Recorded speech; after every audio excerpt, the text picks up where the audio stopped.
বিষ্ণু ইসা ইসলামের কাছে এক সাহাবী এসে বলল, ইয়া রাসূলুল্লাহ আ'তিনি শাইআন, আপনি আমাকে কিছু দান করেন, আমার কিছুই নাই। বিষ্ণু বললেন, তোমার কিছু নাই? সাহাবী বললেন, ইয়া রাসূলুল্লাহ পরে আমার শুধু দুইটি জিনিস আছে। কয়টা? চিল্লায় বলেন কয়টা? এক হচ্ছে একটা জামা, দুই হচ্ছে পানি খাওয়ার একটা জগ। বিষ্ণু বললেন, এই দুইটাই নিয়ে আস। বিশ্বনবীর কথা শুনে ওই সাহাবী ঘর থেকে জামা নিয়ে আসলেন, পানি খাওয়ার জগ নিয়ে আসলেন।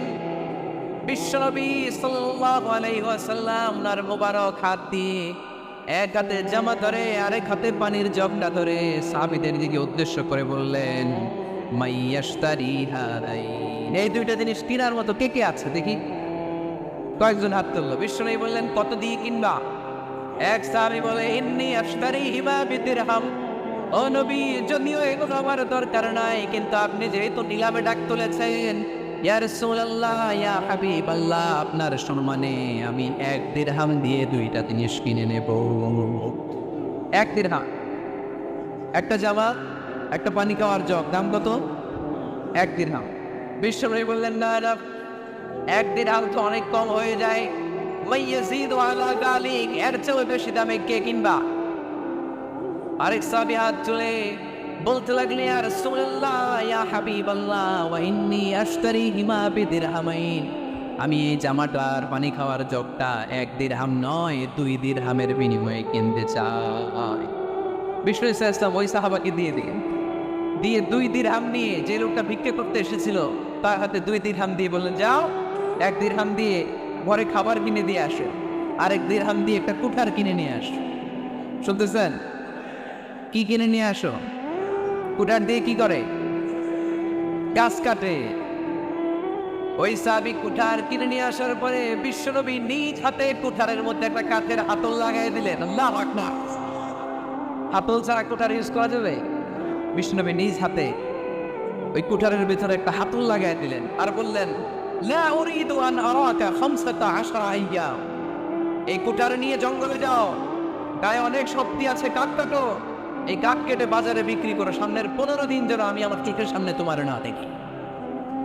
বিশ্বনবীর পরামর্শ অনুযায়ী কুঠার নিয়ে ওই সাহাবী জঙ্গলে চলে গেলেন। কাঠ কেটে বাজারে বিক্রি করতে করতে 15 দিন পরে 10 দিরহাম নিয়ে বিশ্বনবীর দরবারে হাজির হয়ে গেলেন।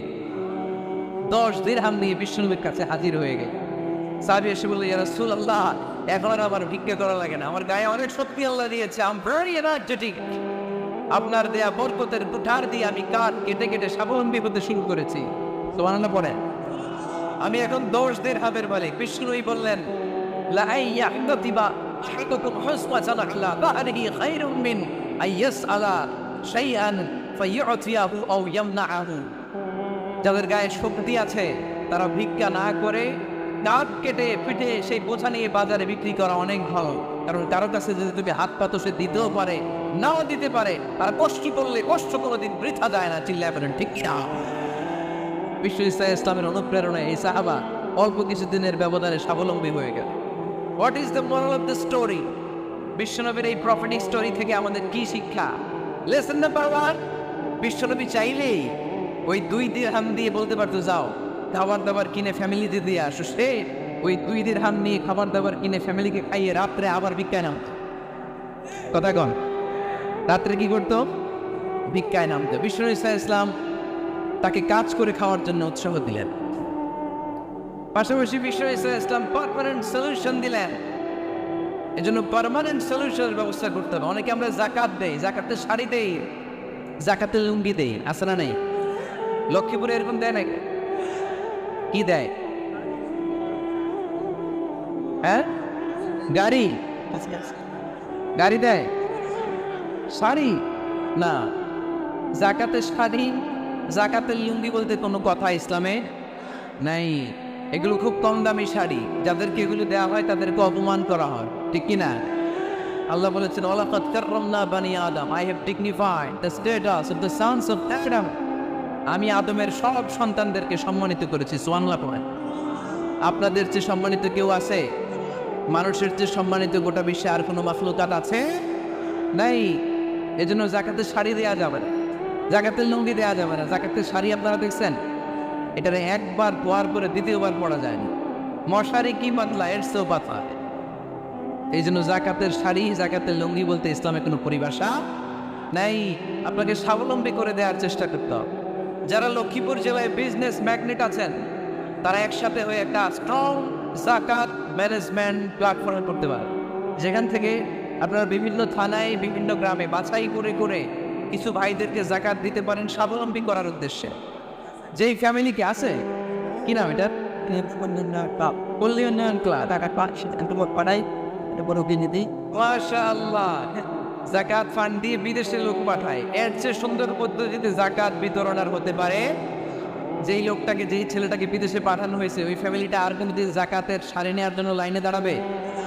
যেই ছেলেটাকে ওনারা অস্ট্রেলিয়ান গাভী কিনে দিছে, দুধ বিক্রি করে যেই ফ্যামিলিটা স্বাবলম্বী হতে শুরু করেছে, তারা আর কোনোদিন জাকাতের লাইনে যেয়ে দাঁড়াবে না। এজন্য জাকাত দিতে হবে স্বাবলম্বী করার। ইসলাম আমাদেরকে এটাই শিখিয়েছে, কাজ করে খেতে হয়। কাজে লজ্জা নেই, লজ্জা হচ্ছে অলসতায়। লজ্জা কিসে? আজকের আলোচনা থেকে এটা মুখস্থ করে নিতে হবে। কাজে লজ্জা নেই। লক্ষ্মীপুরের ইয়াংস্টারেরা শ্রমে লজ্জা নেই, পরিশ্রমে লজ্জা নেই, লজ্জা অলসতায়। লজ্জা কিসে? আরো জোরে। নবীরা কি এমনি এমনি বসে বসে খাইছে? কঠিন পরিস্থিতিতেও নবীরা পরিশ্রম করে উপার্জন করা লেগেছে, ঠিক কিনা? সাইয়েদনা মারিয়াম আলাইহিস সালাম, যার নামে আল্লাহ তাআলা কোরআনে একটা সূরা দিলেন, উনি পৃথিবীতে এমন একজন মহিয়সী নারী, যেই নারীর গর্ভে, যেই নারীর পেটের ভিতরে স্বামীর স্পর্শ ছাড়া সন্তান দিয়েছে কে? সাইয়েদনা ঈসা আলাইহিস সালাম পেটে আসলেন। মারিয়াম আলাইহিস সালাম লজ্জা পেলেন। আয় আয়, কেমন করে এলাকাবাসীদের কাছে আমি আমার মুখ দেখাবো? বিয়ে করি নাই, স্বামী নাই, বিয়ে হয় নাই, স্বামী নাই, কিন্তু পেটে সন্তান চলে এসেছে। হায় হায়, এলাকায় কেমনে মুখ দেখাবো? লজ্জায় পড়ে মারিয়াম আলাইহিস সালাম এলাকা থেকে চলে গেলেন। কি অবাক করে কাণ্ড! বাচ্চা ভূমিষ্ঠ হওয়ার জন্য, বড় হওয়ার জন্য 6 মাস 7 মাস লাগে নাই, পেটে বাচ্চা আসার সাথে সাথে বাচ্চাটাকে বড় করে দিয়েছে কে? সাইয়েদাতুনা মারিয়াম আলাইহিস সালাম এবার বসে পড়লেন, বুঝতে আরম্ভ করলেন প্রেগন্যান্সির পেইন উঠেছে। হঠাৎ করে পেট থেকে বাচ্চা ভূমিষ্ঠ হয়ে যাওয়ার পরে উনি কাঁপতে আরম্ভ করলেন। ক্ষুধার চোটে খাবার কিছু নাই, সামনে ঝর্ণা, উপরে একটা খেজুর গাছ। সাইয়েদনা ঈসা আলাইহিস সালামকে কোলে নিয়ে মারিয়াম আলাইহিস সালাম মনে মনে ভাবে, হায় রে, কেউ যদি খেজুর পেড়ে দিত, এই ক্ষুধার মুহূর্তে আমি খেজুরকে পেটের ক্ষুধা নিবারণ করতাম। রব্বুল আলামিন মারিয়ামকে উদ্দেশ্য করে আয়াত নাযিল করে দিলেন, ওয়া হুজ্জি ইলাইকি বিজিযআইন নাখলাতি তুসাকিত আলাইকি রাতাবান জানিয়া। কোরআন সাক্ষী, হুজ্জি ইলাইকি বিজিযআইন নাখলা, এর মানে হচ্ছে মারিয়াম, কেউ পেড়ে দিবে না, একটু কষ্ট করে হাতটা উঁচু করে খেজুরের ডালা ধরে চাপড়ি মারো, কষ্ট সে কাঁচা পাকা খেজুর নিচের দিকে পড়বে, তারপর তুমি তুলে খাবে। সুবহানাল্লাহ পড়েন। আল্লাহ চাইলে অটোমেটিক্যালি কারামাত হিসেবে খেজুরকে নিচে ফেলতে পারতেন না? কথা কন, খেজুরগুলো অটোমেটিক্যালি নিচের দিকে পড়ছে? পড়ে নেই। আল্লাহ শিক্ষা দিয়েছে, যেই পরিস্থিতিতে থাকো না কেন, তোমাকে শ্রম ব্যয় করে, কষ্ট করে তোমাকে উপার্জন করতে হবে, রিজিকের বন্দোবস্ত করতে হবে। চিল্লায় বলেন ঠিক কিনা? ইসলাম আমাদেরকে এটাই শিখিয়েছে, কাজে লজ্জা নেই। আমার বিশ্বনবী বলেন, ইকামাতিস সাআব ওফি ইয়াদি আহাদিকুম ফাসিলাতুন, তোমাদের কারো হাতে যদি একটা চারা বীজ থাকে, সে যদি দেখে কিয়ামত হতে শুরু করেছে, ফাইন ইসতাতা আন ইয়াগরিসাহা ক্বাবলা আন তাকুমাস সাআ ফালইয়াগরিসহা, কারো হাতে একটা চারা বীজ নিয়ত করেছে, চারা বীজটা রোপণ করবে, ইন দ্য মিন টাইম দেখলো কিয়ামত হতে শুরু করেছে, বিশ্বনবী বললেন, যদি তোমার সুযোগ থাকে কিয়ামত হওয়ার আগে চারা বীজটা রোপণ করে দাও। কথা বুঝতে পেরেছেন? আপনার হাতে একটা চারা বীজ, আপনি প্ল্যান করেছেন এই চারা বীজটা রোপণ করবেন। ইন দ্য মিন টাইম দেখলেন কি হওয়া শুরু হয়েছে? ইদা যুলজিলাতিল আরদু জিলজালাহা, দ্য বিগেস্ট আর্থকোয়েক, ভূমিকম্প শুরু হয়েছে, কিয়ামত হয়ে যাবে। বিশ্বনবী বললেন, কিয়ামত হইতেছে ওদিকে, আর তোমার হাতে যদি চারা বীজ থাকে, দেরি করো না, কিয়ামত তোমার কাছ পর্যন্ত আসার আগে সুযোগ পেলে চারা বীজটা রোপণ করে দাও। ইসলাম শিখিয়েছে শেষ নিঃশ্বাস পর্যন্ত তোমাকে লড়ে যেতে হবে। এই পৃথিবীতে কেউ কাউকে জায়গা করে দেয় না, জায়গা করে নিতে হয়। এই পৃথিবীটা the life is not a bed of roses. এটা ফুল বিছানো কোনো ফুল সজ্জা নয়, এটা কণ্ঠকাকীর্ণ। কেউ আপনার স্পেস করে দিবে, কেউ আপনাকে সুযোগ করে দিবে না, কেউ আপনার জায়গা করে দিবে না, বরং আপনি জায়গা করে নিয়ে তাই না নিছেন আমার কথা বলেন। এজন্য কখনো অলসতাকে স্থান দেয়া যাবে। রসুল বাত্তালি দুঃখানু শয়তান, অলস মস্তিষ্ক শয়তানের আড্ডা। অলস যদি কেউ থাকে এটা টেনে বেঁধে কাজে না হয় পারা যাবে। আলহামদুলিল্লাহ লক্ষ্মীপুরের এরকম অলস ছেলে পেলে নেয়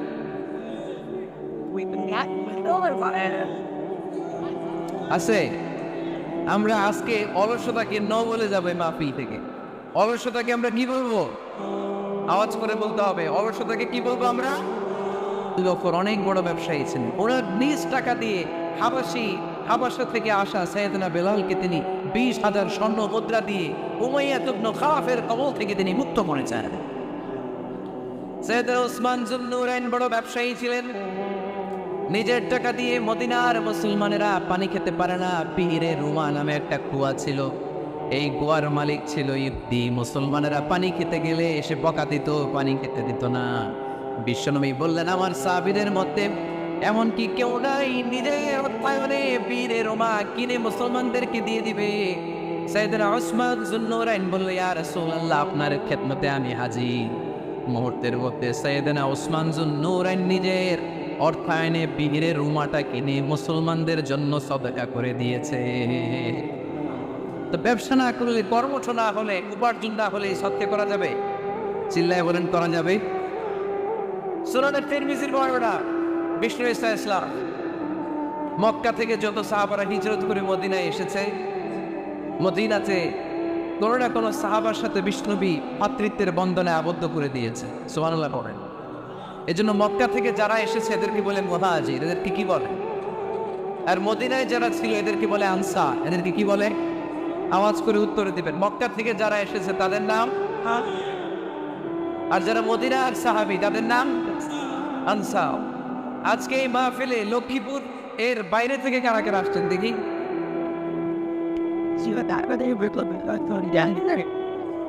মাশাআল্লাহ, অনেক আসছে। আল্লাহ ভাইদেরকে তুমি কবুল করো, হাত নামান। এই যে লক্ষ্মীপুরের বাইরে থেকে যে ভাইরা আসছে তারা লক্ষ্মীপুরের মেহমান, ঠিক কিনা? মক্কা থেকে হিজরত করে যে সমস্ত সাহাবারা এসেছিল তারা ছিল মদিনার মেহমান। বিশ্বনবী এক এক মক্কার সাহাবীকে মদিনার এক এক সাহাবীর সাথে ভ্রাতৃত্বের বন্ধনে আবদ্ধ করে দেন। আব্দুর রহমান ইবনে আউফ রাদিয়াল্লাহু তাআলা আনহু, ওনার সাথে ভ্রাতৃত্বের বন্ধনে যে সাহাবীকে বিশ্বনবী আবদ্ধ করে দিলেন ওনার নাম হচ্ছে সাআদ ইবনে রাবিয়া। কি নাম? মদিনার অনেক বড় ব্যবসায়ী। বিশ্বনবী বললেন, ও আব্দুর রহমান ইবনে আউফ, সম্পদ ছেড়ে দিয়ে, পরিবার ছেড়ে দিয়ে, স্থাবর সব ছেড়ে দিয়ে আল্লাহ রাসূলের ভালোবাসায় মক্কা থেকে মদিনায় এসেছো। মদিনায় তোমার চিন্তা নাই, সাদ ইবনে রবিকে আমি তোমার ভাই বানিয়ে দিলাম। সাদ ইবনে রবি তোমার আপন ভাইয়ের মতো। সাদ ইবনে রবি বলল, আব্দুর রহমান, জীবনে তোমারে কোনোদিন দেখি নাই, তোমারে আমি চিনি না, তোমার নাম শুনি নাই, কিন্তু বিশ্বনবী তো তোমার দায়িত্ব আমাকে দিয়েছে। আমার যে বড় ধনী এই মদিনার মধ্যে দ্বিতীয় কেউ নাই। আজ থেকে তুমি আমার ভাই, আজ থেকে তুমি আমার কি। আল্লাহ আমাকে যত সম্পত্তি দান করেছে তার অর্ধেক সম্পত্তি আমি তোমার নামে দিয়ে দিলাম। ও আব্দুর রহমান ইবনে আউফ, শুধু তাই নয়, রব্বুল আমিন আমাকে 2জন স্ত্রী দিয়েছে। কয়জন?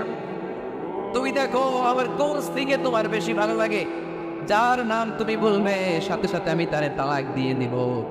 তার ইদ্দত পালন শেষে তুমি তাকে বিয়ে করে তোমার সাথে নিয়ে যাবা। সুবহানাল্লাহ। কারণ বিশ্বনবী তোমার দায়িত্ব আমার কাছে দিয়েছে, তুমি আমার ভাই। আমি মদিনার সবচেয়ে বড় ধনী, আমার অর্ধেক সম্পদ আমি তোমারে দিয়ে দেব। আমার 2 স্ত্রীর 1 স্ত্রীকে তোমারে দিয়ে দেব। সাইয়েদনা আব্দুর রহমান ইবনে আউফ এই কথা শুনে অবাক হলেন।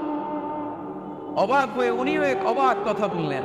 উনি বললেন, লা হাজাতা লি ফি আখি, ও আমার প্রাণের ভাই, তোমার কথা শুনে আমার হৃদয়টা ভরে গিয়েছে, কিন্তু তোমার সম্পদেরও দরকার আমার নাই, তোমার স্ত্রীরও দরকার আমার নাই। বারাকাল্লাহু ফি মালিক ওয়া লি আহলিক, আল্লাহ তোমার মালেও বরকত দেখ, তোমার সম্পদেও বরকত দেখ। তুমি শুধু একটু কষ্ট করবা। কি কষ্ট? দুল্লানি আলা সুক, show me the way to the market. তুমি মদিনায় কোনো মার্কেট আছে কিনা, শপিং মল আছে কিনা, ব্যবসা প্রতিষ্ঠান আছে কিনা আমার দেখায় দাও। সুবহানাল্লাহ পড়ো। আমরা হলে কি করতাম? লক্ষ্মীপুরে যারা আসছে এতে একজন যদি বলা হয় ভাই আপনি এমনি থেকে লক্ষ্মীপুরের ভাই, আমার অর্ধেক সম্পদ আপনারা দিয়ে দিব, কি করবে? পায়ের উপর পা তুলে খাবে আর বলবে কি আনন্দ আকাশে বাতাসে। আচ্ছা ঠিক কিনা? এরপরে যদি বলি ভাই আমার দুই বউ যেটারে সুন্দর লাগে বলেন তারাক নিয়ে দেই, নিয়ে যান, কি বলবে? কি আনন্দ আকাশে বাতাস। আল্লাহ রাসূলের সাহাবী আব্দুর রহমান ইবনে আউফ বললেন লা আদাতা লি ফি, আমার দরকার নেই, দুল্লানি আলা সুক, just show me the way to market, এখানে মার্কেট তো আছে দেখায় দাও। অবাক হয়ে গেলেন সাদ বিন রাবি, বললেন ও আব্দুর রহমান ইবনে আউফ ঠিক আছে তুমি যদি নিতে না চাও তোমার আমি জোর জবরদস্তি করব না, শুনে রাখো মদিনাতে ইহুদিদের কয়নুকার একটা বাজার আছে। এই কথা বলার সাথে সাথে আব্দুর রহমান ইবনে আউফ চলে গেলেন। এরপরের দিন অল্প কিছু পনির আর ঘি দিয়ে ব্যবসা শুরু করলেন। পনির আর ঘিয়ের ব্যবসা করতে করতে করতে করতে ব্যবসায় তিনি এত লাভ করলেন, তিনি বললেন আমি যদি কখনো মদিনার বালুর মধ্যে হাত দিতাম ওই বালুটারও সোনা বানায় দিত কে? দুল্লানি আলা সুক, লক্ষ্মীপুরের কর্মপ্রযোজক ভাইরা, এ আব্দুর রহমান ইবনে আউফ আমাদের প্রেরণা। উনি অন্যের ঘাড়ে ভাড়া দিয়ে খেতে চায় নাই, আরেকজনের উপর ডিপেন্ডিং বা নির্ভরশীল হতে চায় নাই। তিনি স্বাবলম্বী হওয়ার শিক্ষা লেসেন কিয়ামত পর্যন্ত গোটা বিশ্বের যুবকদের জন্য রেখে গিয়েছে। চিল্লায় বলো ঠিক কিনা? দুল্লানি আলা সুক, show me the way to market, market কোথায় দেখাও। পনির আর ঘি নিয়ে ব্যবসা করতে করতে কয়েক মাসের ব্যবধানে ইতিহাস সাক্ষী সাইয়েদনা আব্দুর রহমান ইবনে আউফ মদিনার বিশাল বিজনেস ম্যাগনেটে পরিণত হয়ে গেলেন। চিল্লায় পড়েন আল্লাহু আকবার। এজন্য ব্যবসার ভিতরে বরকত ঢুকিয়ে দিয়েছে কে? বিষ্ণু বললেন আতাজারা সাদুকাল বিন ওয়া আন-নাবিয়্যিন ওয়াস সিদ্দীকিন ওয়াস শুহাদাই ওয়াস সালিহিন, আমানতদার ব্যবসায়ী তারা সাধারণ কোনো মানুষ নয়, কিয়ামতের দিন নবীদের সাথে হাসর হয়ে যাবে। আপনারা যারা ব্যবসা করেন এটা সাধারণ বিষয় নয়। বিশ্ব ইসলাম নিজেও ব্যবসায়ী ছিলেন। ওনার জীবনের প্রথমে তিনি খাদিজা রাদিয়াল্লাহু তাআলা আনহার ব্যবসার স্টাফ হয়ে কাজ শুরু করেছেন, এরপর নিজে ব্যবসা শুরু করেছেন। এরপরে খাদিজাতুল কুবরা রাদিয়াল্লাহু তাআলা আনহা সব সম্পত্তি বিয়ের পরে বিশ্বনবীর পায়ের সামনে ঢেলে দিয়েছেন। বললেন ইয়া রাসূলুল্লাহ এই সম্পদ আমি আপনাকে দিয়ে দিলাম, আপনি ইচ্ছা মতো দিনের প্রয়োজনে খরচ করেন। সুবহানাল্লাহ বলেন। এজন্য বিশ্ব ইসলাম আমাদের জন্য উপমা, আব্দুর রহমান ইবনে আউফ আমাদের জন্য উপমা। যারা ব্যবসা করেন তারা বিশ্ব ইসলামের সুন্নাহ পালন করছেন। আর তাজের আস-সাদুক আল আমিন, বিষ্ণু বললেন সত্যবাদী আমানতদার ব্যবসায়ী, যে ব্যবসা করতে যে মিথ্যা কথা বলে না। অনেক ব্যবসায়ীরা আছে পণ্য চালানোর জন্য মিথ্যা কথা বলে আর কসম কাটে, আসে না নেই? আফা এমনটা করা যাবে? সকালবেলা স্ত্রীরে বলে এই গরুগুলা বিক্রি করুন দিয়ে একটা দাম কত কম, স্ত্রীরে শিখাই দিচ্ছে এই গরুর দাম তুই 40,000। তো বউ বলে ঠিক আছে দাম পেলাম 40,000। তো এরপরে বাজারে যখন গরু বিক্রি করতে যায় একজন যখন বলে যে ভাই এটা 30,000 টাকা দিয়ে কিনবো, ভাই আল্লাহর কসম সকালে একজন 40,000 দাম কইছে আমি দেই নাই। আছে না নাই? কৌশল করে বউরে শিখাইছে সকালে দাম তো 40,000। তো বাজারে যায় সকালে একজন দাম করছে, দাম করে কইছে 40,000 দেই নাই, আপনারা 30,000 কেমনে নেই? এরকম ডাকাইত আছে না নেই? আলহামদুলিল্লাহ লক্ষ্মীপুরে এরকম লোকজন নাই। আরে নাই, আমি কই নাই, এরা কই আছে। লক্ষ্মীপুরের মানুষ খুব ধার্মিক, আমি জানি। লক্ষ্মীপুর, নোয়াখালী, ফেনী এই বেশদের লোকজন খুব আল্লাহওয়ালা। এদের মধ্যে আল্লাহর সংখ্যা বেশি, এখানে আলেম ওলামা বেশি, এখানে মসজিদ মাদ্রাসা বেশি। এই জন্য এই জেলাগুলোতে আল্লাহর রহমত বেশি। আল্লাহ তুমি এই জেলার ছেলেপিলাদেরকে, এই জেলার লোকদেরকে তুমি কবুল করো, মা বোনদেরকে তুমি কবুল করো। সম্মানিত ভাইয়েরা, এই জন্য আজকের মাহফিল থেকে আমরা যেটা শিখলাম সেটা হচ্ছে পরিশ্রমে কোনো লজ্জা আছে? আমরা কাজ করে খাবো, ঠিক কিনা? Never under estimate any job. যুবক ভাইয়েরা, লক্ষ্মীপুরের যুবক ছেলেরা শুনতেছ? এরকম আওয়াজ করতে হবে, কান খাড়া করে শোনো। Never under estimate any job. কোনো চাকরিকে ছোট করে দেখা যাবে, whether it's small or big, you don't care. এটা কেয়ার করা যাবে না। ছোট্ট চাকরি পাইলে ঢুকে যাবা, বড় অফার আসলে পরে ঢুকবা, এটা ছোট কাজ। এটা হোটেলের ওয়েটার, এটা ছোট্ট স্টাফ, এটা কেরানি না, কাজী। কাজের মধ্যে কোনো ছোট বড় নাই। খেটে খাওয়া মানুষকে বিশ্বনবী অনেক সম্মান করতেন। বিশ্বনবী সাল্লাল্লাহু আলাইহি ওয়াসাল্লাম খেটে খাওয়া মানুষদেরকে এত ভালোবাসতেন, বিদায় হজের মতো এত গুরুত্বপূর্ণ ভাষণও এই মেহনতি মানুষদের কথা বাদ যায়। সুবহানাল্লাহ পড়বেন না? দিনটা ছিল জুমাবার। বিশ্বনবী সাল্লাল্লাহু আলাইহি ওয়াসাল্লাম আরাফাতের ময়দানে দাঁড়িয়ে ঐতিহাসিক একটা ভাষণ দিলেন। এই ভাষণের নাম হলো বিদায় হজের ভাষণ। এই বিদায় হজের ভাষণেও খেটে খাওয়া মানুষের কথা বিশ্বনবী বাদ দেয় না। বিশ্বনবী বলেছেন, আরিক্কাতুম, খবরদার অধীনস্থ কর্মচারীদের সাথে খারাপ আচরণ করো না। আতঈমুহুম মিম্মা তাকুলুন ওয়াকসুহুম মিম্মা তালবিসুন। খবরদার মনে রেখো, তোমরা যা খাবে তোমাদের অধীনস্থ কর্মচারীদেরও তা খাওয়াবে, তোমরা যা পড়বে তাদেরও তা পড়াবে। বিশ্বনবী শেষ নিঃশ্বাস ত্যাগ করে যাওয়ার আগে যেই কয়েকটা কথা বলেছিলেন তার মধ্যে মেহনতি মানুষদের জন্য কথা আছে না রে।